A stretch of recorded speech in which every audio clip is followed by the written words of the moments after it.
Selamat pagi adik-adik yang diberkati Tuhan, apa kabar? Luar biasa, puji Tuhan.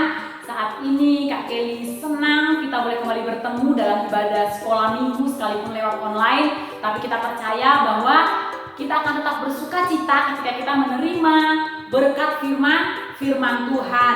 Sekalipun terlambat, ya tetap ingin mengucapkan selamat tahun baru untuk kita semua. Tuhan Yesus baik, Tuhan Yesus masih pelihara kita sampai hari ini. Kita tetap berdoa ya adik-adik supaya pandemi ini cepat berakhir sehingga kita boleh kembali bersama-sama bertemu untuk ibadah sekolah minggu dan Sabtu ceria di gereja. Nah, seperti biasa sebelum kita mendengarkan firman Tuhan saat pagi hari ini, kakek undang semuanya kita bangkit berdiri.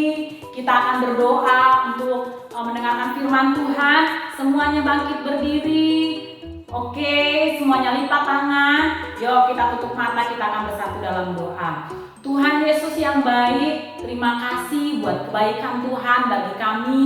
Hari ini kami dalam keadaan sehat, diberkati Tuhan. Kami akan mendengarkan firman-Mu saat pagi hari ini Tuhan. Tolong Kak Kelly yang akan menyampaikan firman-Mu. Tolong juga adik-adik yang di rumah yang akan mendengarkan firman-Mu Tuhan. Kami rindu apa yang kami dengar saat pagi hari ini boleh memberkati kami. Biar nama Tuhan dipuji dipermuliakan di tengah-tengah ibadah sekolah minggu kami. Terima kasih Tuhan Yesus. Dalam nama Tuhan Yesus Kristus kami sudah berdoa dan mengucap syukur. Haleluya. Amin. Puji Tuhan. Yuk adik di rumah silakan duduk semuanya. Duduk yang manis, sikap duduk yang manis untuk kita siap mendengarkan firman Tuhan. Nah, pagi hari ini firman Tuhan kita terambil dari Yohanes pasal yang pertama ayat 24 sampai 39. Bercerita tentang siapa ya kira-kira adik-adik? Nah, firman Tuhan kita saat pagi hari ini bercerita tentang seorang laki-laki bernama Yohanes. Nah, dia bernama Yohanes dan dia juga punya gelar disebutnya Yohanes Pembaptis. Siapakah Yohanes Pembaptis? Yohanes Pembaptis adalah anak dari seorang Imam Zakaria namanya. Ya, Imam Zakaria dan istrinya bernama Ibu Elisabeth. Imam Zakaria dan Ibu Elisabeth adalah orang tua dari Yohanes Pembaptis. Nah, adik-adik Tuhan, Yohanes Pembaptis ini dia hidupnya berbeda dengan orang-orang pada umumnya. Kenapa Kak dikatakan berbeda dengan orang-orang pada umumnya? Dia punya baju terbuat dikatakan jubahnya itu dari bulu unta. Wah, seperti ini kira-kira gambarnya ya. Bajunya terbuat dari bulu unta. Dan dia juga tinggalnya di padang gurun.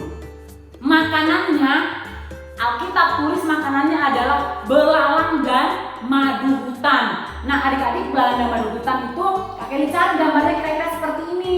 Ternyata bukan belalang hewan, tapi belalang tumbuhan. Tumbuhan ini hidup liar di Israel. Sekarang biasa disebut biji karot ya, biji karot. Ada mentah, ada matang. Kemudian kalau dia udah matang, dia rasanya manis seperti mirip dengan coklat atau madu. Itu sebabnya disebut belalang madu, tanaman belalang. Nah, adik-adik Tuhan, Yohanes ini juga dia punya gelar.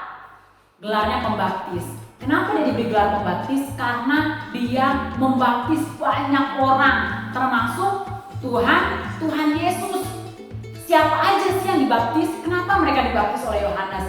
Nah, Yohanes ini membaptis orang-orang berdosa supaya mereka bertobat, supaya mereka kembali kepada Tuhan.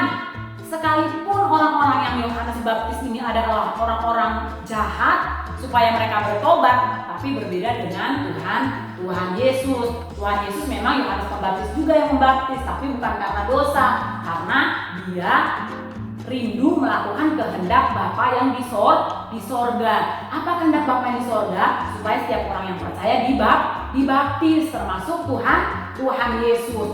Nah, adik-adik, Yohanes ini dia punya tugas. Tugasnya yaitu menyerukan pertobatan. Waduh, menyerukan pertobatan. Nah, kenapa dia menyerukan pertobatan?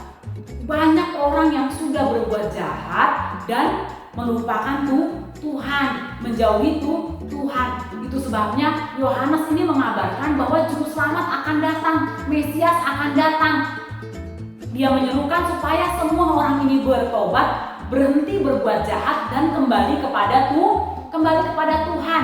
Nah, setiap orang yang mendengar seruan Yohanes dan mereka mau bertobat, mereka datang kepada Yohanes dan Yohanes akan membaptis mereka dan mereka akan selamat.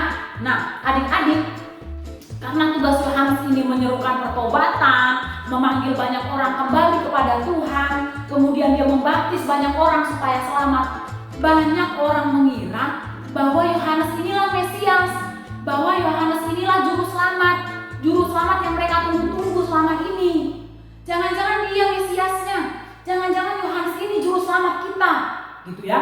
Nah, tapi Yohanes orang yang baik, sekalipun dia sudah terkenal, banyak orang yang menganggap atau mengira dia juru selamatnya. Yohanes dengan jujur mengatakan di hadapan banyak orang bahwa bukan saya juru selamatnya, bukan saya Mesiasnya, tapi Mesias yang sesungguhnya adalah Yesus, Anak Allah. Wah, Yesuslah Mesias yang sesungguhnya, Yesuslah juru selamat yang dinanti-nantikan banyak orang. Dan Yohanes yakin dan percaya akan hal itu. Itu sebabnya Yohanes berani mengajak banyak orang untuk bertobat dan kembali kepada Tuhan.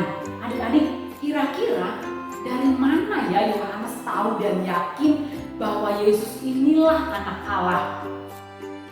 Ceritanya, ketika Yohanes membaptis Tuhan Yesus, ketika Tuhan Yesus selesai dibaptis oleh Yohanes, Roh Kudus yang menyerupai burung merpati turun ke atas Tuhan Yesus.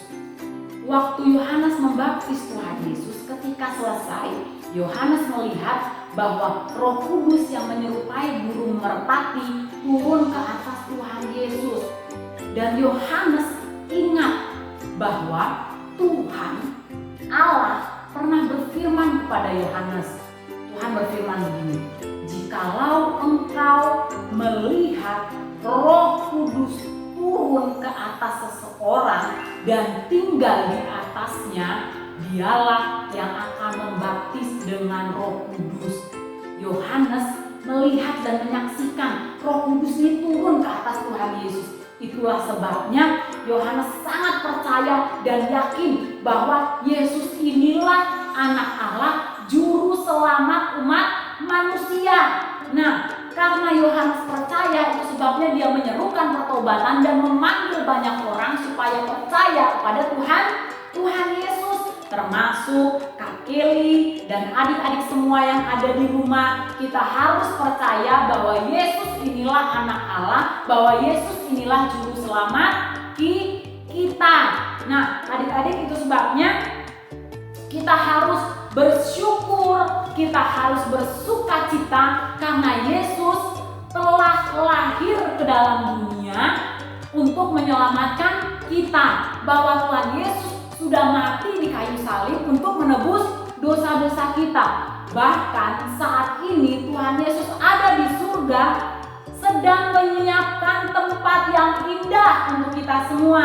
Setiap kita anak-anak Tuhan yang percaya dan setia kepada Tuhan Yesus. Nah, adik-adik Tuhan, kita bersyukur buat kebaikan Tuhan, pertolongan Tuhan yang menjadi bagian dalam kehidupan kita. Kalau kita sudah percaya dan kita melihat kebaikan Tuhan, kita mau seperti Yohanes. Apa tugas Yohanes? Menyerukan, menyampaikan kepada banyak orang bahwa Yesus itulah juru selamat, bahwa Yesus itulah Anak Allah, dan Yesus itu baik. Sehingga banyak orang akan datang dan percaya kepada Tuhan Yesus dan mereka akan selamat sama seperti kita. Nah, adik-adik, inilah cerita firman Tuhan. Tuhan Yesus memberkati.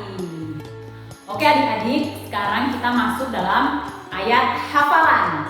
Ayat hafalan kita hari ini terambil dari 1 Yohanes 4 ayat 15. Barang siapa mengaku bahwa Yesus adalah Anak Allah, Allah tetap berada di dalam dia dan dia di dalam Allah. Sekali lagi ya, 1 Yohanes 4 ayat 15. Barang siapa mengaku bahwa Yesus adalah anak Allah, Allah tetap berada di dalam dia dan dia di dalam Allah. Puji Tuhan, seperti biasa dihafalkan, kemudian divideokan, kirim videonya boleh ke Tante Lina atau ke Tante Nova. Oke, puji Tuhan. Yuk, lagi kaki undang bangkit berdiri. Kita akan tutup ibadah sekolah minggu kita pagi hari ini dengan doa. Ayo bangkit berdiri, lipat tangan, tutup mata, mari kita berdoa. Tuhan Yesus, terima kasih Engkau sudah lahir dalam dunia ini, bahkan mati menjadi juru selamat kami Tuhan. Terima kasih buat kebaikan-Mu. Tuhan tolong beranikan kami, beri kekuatan kepada kami untuk kami juga boleh menyaksikan kepada orang banyak bahwa Tuhan adalah juru selamat, Tuhan adalah Yesus adalah anak Allah yang sudah menyelamatkan kami, dan kami rindu Tuhan, kami boleh tetap setia kepada Tuhan, mengiring akan Tuhan, melakukan kehendak-Mu, sehingga dalam hidup kami Tuhan, biar nama Tuhan Yesus dipuji, dipermuliakan. Terima kasih buat firman-Mu saat pagi hari ini, berkati kami semua, berkati lindungi seluruh anggota keluarga kami Tuhan, kembali pertemukan kami dalam ibadah-ibadah online sekolah minggu yang akan datang. Terima kasih Tuhan Yesus, dalam nama Tuhan Yesus Kristus kami sudah berdoa dan mengucap syukur. Haleluya, amin. Puji Tuhan. Selamat hari Minggu, Tuhan Yesus memberkati.